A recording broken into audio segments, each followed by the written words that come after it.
네, 안녕하세요. 저희 구독자 식구분들 안녕하세요. 그리고 영상을 시청해주시는 모든 분들 반갑습니다. 저는 호주에 살고 있는 호주 찰리입니다. 오늘도 이렇게 호주에서 셧다운이 시작이 된 지 오늘처로 68일째가 되는 날입니다. 그래서 오늘은 호주에서 오늘도 캐비넷 미팅이 있었거든요. 그래서 그거에 대해서 한번 오늘도 이야기를 해보려고 합니다. 그리고 이 캐비넷 미팅은 현 상황이 지속될 경우에는 매 2주마다 한 번씩 정기적으로 모여서 한다고 하고요. 어느 정도 이 상황이 진정이 된다 싶으면 추가적 안건을 논의하기 위해서 한 달에 한 번씩 개최된다고 합니다. 그래서 제가 추가적으로 캐비넷 미팅이 업데이트 될 때마다 영상으로 제가 전달을 해드리도록 하겠습니다.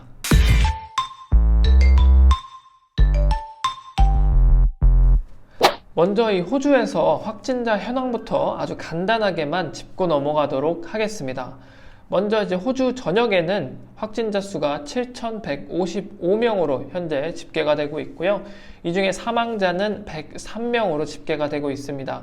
그래서 호주 전역에 걸쳐서 확진자 테스트를 받은 사람은 전체 인구의 137만 명에 달한다고 합니다. 그래서 지금은 신규 확진자 수가 아주 눈에 띄게 줄어들고 있죠. 그래서 이거에 대해서는 호주 정부도 긍정적으로 판단은 하지만 아직 이 상태가 끝난 건 아니기 때문에 성급하게 성공을 논할 수는 없다라는 것이 정부의 입장입니다. 그래서 오늘 캐비넷 미팅 중에 다뤄봤던 내용 중에서 먼저 이 규제 완화의 측면을 빼놓지 않을 수가 없어요.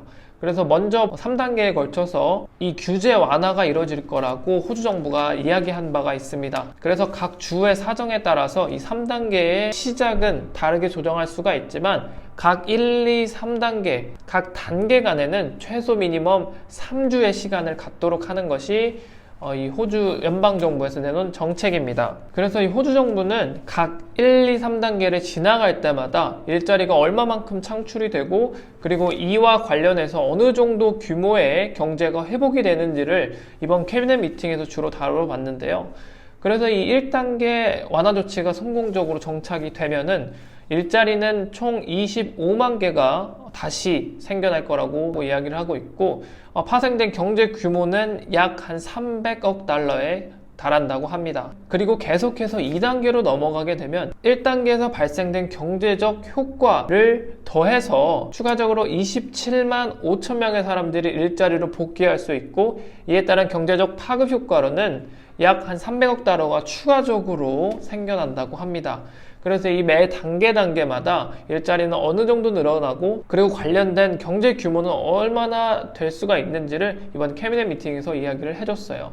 하지만 이 1, 2, 3단계 각 단계별로 아무리 3단계로서 이렇게 조치가 완화된다고 하더라도 소셜 디스턴싱이나 개인 보건 이 두 가지는 어느 단계든지 항상 중요하고 관리가 잘 되어야 한다라는 것이 연방정부의 입장입니다. 그리고 추가적으로 논의된 사항은 이번에 대중교통을 이용할 때 이용 수칙에 관한 내용이 새롭게 논의가 됐습니다. 먼저 내가 몸이 불편하고 이상이 있을 경우에는 대중교통을 사용하지 않는다. 그리고 현금 사용은 최대한 피하고 사람들 간의 거리를 유지한다. 그리고 마지막으로는 마스크를 쓰되 자발적으로 쓴다라는 것이 대중교통 이용 간의 이용 수칙이 되겠습니다. 앞으로 대중교통을 이용하시는 분들이 아마 많이들 계실 텐데 이 이용 수칙을 유념하셔서 건강하게 대중교통을 잘 이용하셨으면 좋겠습니다. 그리고 이번 내셔널 캐비넷 미팅에서 마지막으로 잠깐 언급이 된 게 뭐냐면 잡 메이커 플랜이라는 게 또 나왔습니다.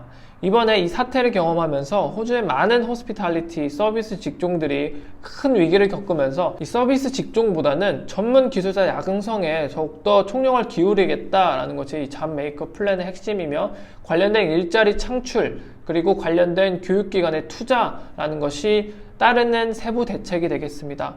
그래서 아직까지는 세부적으로 어떤 시설에 투자가 되고 어떻게 시스템이 운영이 되는지는 미지수지만 그래도 테이블 비롯한 벳 코스를 통해서 직업 전문 훈련을 더욱더 체계적이고 효과적으로 시행하겠다라는 것이 호주 정부의 방침입니다. 그래서 이 잡 메이커 플랜이 전반적으로 호주의 상황에도 어떤 영향을 끼칠지는 아직도 좀 미지수지만 이와 관련해서 비자와 교육 부분에도 상당 부분 영향을 끼칠 것으로 생각이 듭니다.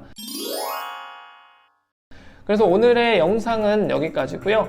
다음번에는 제가 더욱더 다양한 소식과 뉴스 그리고 정보를 가지고 돌아오도록 하겠습니다. 오늘은 여기까지고요. 다음에 뵙겠습니다. 안녕.